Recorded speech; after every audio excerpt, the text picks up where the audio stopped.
Me voilà partie pour tirer le jeu juste après cette petite chronique, parce qu'en général, quand je suis dans l'énergie de l'arcane, j'ai toujours envie de profiter, de surfer sur la vague de l'inspiration. Alors j'ai tiré une première carte sans vous attendre et je me suis arrêtée en me disant que c'était bien que vous m'accompagniez. Donc nous avons ici l'arcane 13 et comme son regard est dirigé vers la droite vers demain, eh bien j'ai tiré une carte du tarot que j'ai préalablement mélangée. Et cette carte, qu'est-ce qu'elle est? Eh bien, c'est le mat. C'est magnifique parce que si vous avez entendu la chronique précédente, on parlait vraiment de mort et résurrection. Et ici, le mat, ça ne peut pas être plus neuf, l'être le plus neuf que vous soyez pour entreprendre le chemin.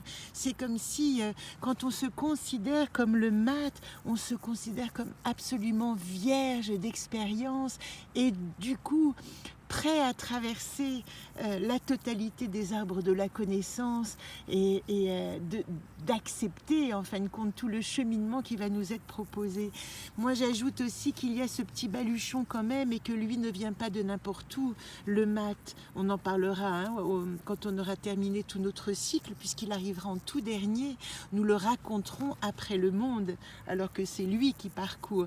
En fait, nous rencontrerons le personnage principal de tout cet enjeu et de tout ce théâtre, mais tout à la fin.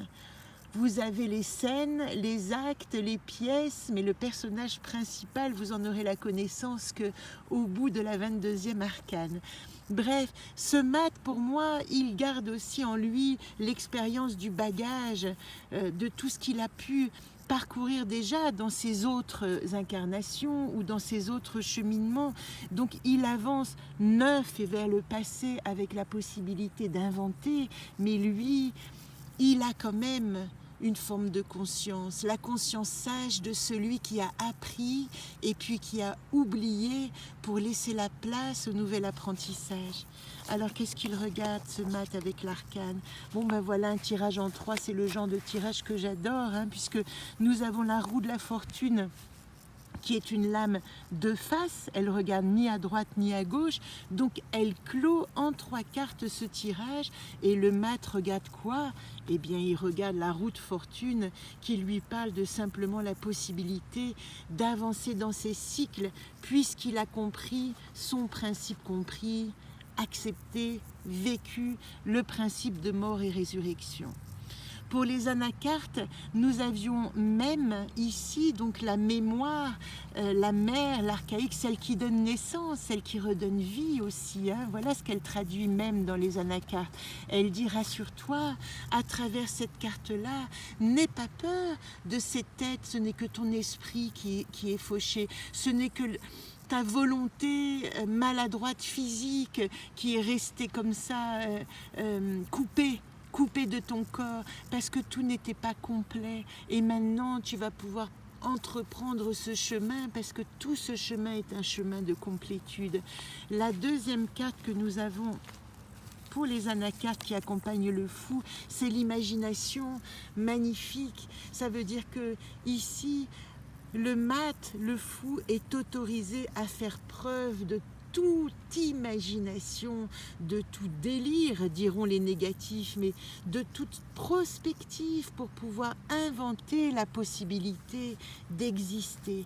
Et qu'est-ce qu'elle dit, la roue de fortune?